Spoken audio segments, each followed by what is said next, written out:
Today we've got Rapunzel. Once there was a man and a woman who lived in a lovely cottage. It was perfect except for one thing. One day, hold on, I messed the page. Their neighbor was a powerful witch. You gotta know that for the story. That's important. One day, the couple found out that they were going to have a baby. They set to work to get the nursery ready. The room had a view of the witch's splendid garden. Can you see the window there? What a fantastic view. Yeah, Catherine, you got her into the competition. I think this is the next page. One day, the woman saw the most delicious looking lettuce growing in the witch's garden. It looked so fresh and green that she longed to eat it. Days passed and she could think of nothing else. She became pale and thin. Her husband cooked yummy meals, but the food tasted like ashes in her mouth. The man was worried that his wife would die if she did not taste the lettuce. It seemed to have bewitched her. At twilight, he clambered over the high wall into the witch's garden and grabbed a handful of lettuce. That night, they made a salad, and his wife ate it all. It tasted so good that the next day, she longed for it 3 times as much as before. There's the husband pinching the lettuce. So the man returned to the witch's garden, but as soon as he grabbed the lettuce, a voice rang out. "How dare you steal from me?"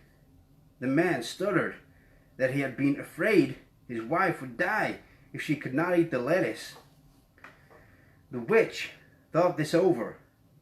"If your wife will die without it, you may take as much of it as you like. In return, you must give me your child when it is born. I shall be a mother to it." In his panic, the man agreed. He returned to his wife and sadly told her of his promise. The couple were heartbroken, but they could think of no way out of the bargain.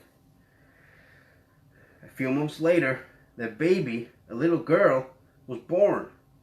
The witch appeared at once and took the child away with her. That must be Rapunzel, huh? The witch named the baby Rapunzel. They lived in a magic tower deep in a forest. It had no stairs or door, only a single window at the very top.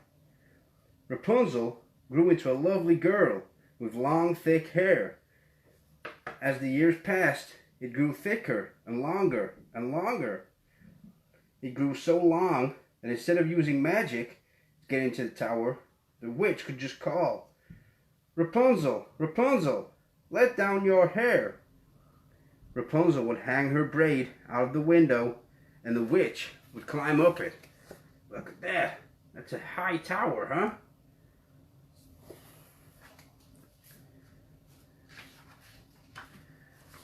One day, a prince was riding through the forest when he heard beautiful singing.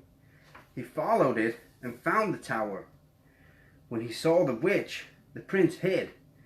He heard her call, saw the braid tumble down, and watched her climb up.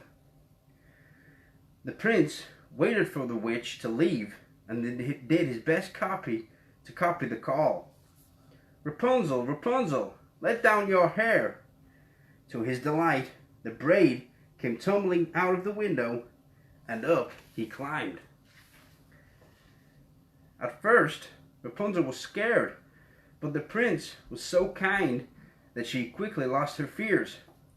She told him of her lonely life in the tower. "I must escape," she told him.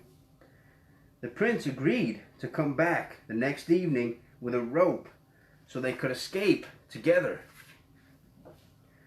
But when the witch returned, she spotted a flower that the prince had given to Rapunzel. She knew at once that someone had been in the tower. She cut off Rapunzel's braid and cast a spell that sent Rapunzel to faraway mountains. Wow! When evening came, the witch heard the prince calling from the bottom of the tower. She let down the braid, and as the prince reached the window, she cast her spell. Look, she tricked the prince with the hair. See what happens. The spell caught the prince in the eyes, blinding him. He let go of the braid and fell, landing in some bushes far below. Battered and bruised, the prince set off through the forest to find Rapunzel. Behind him, he heard a crumbling, creaking sound. The witch's anger had caused the tower to crack. It tumbled to the ground, and that was the end of her. One day, after many miles of walking, the prince heard a faint voice singing on the wind, and he followed it. He came to a little house set among the mountains. It was here that the singing was coming from. It was Rapunzel's voice the prince could hear. Her tears of joy at the sight of him fell on the prince's eyes, and he found that he could see again. The pair set off together to the prince's castle. Rapunzel's parents came to the wedding, and it was a day of great joy, and they all lived happily together ever after. Hooray! The end. Wow. You see there? Got married in the end, and they lived happily ever after. I think that's the first happily ever after ending we've had. Huh? Good night, guys. I'll see you later.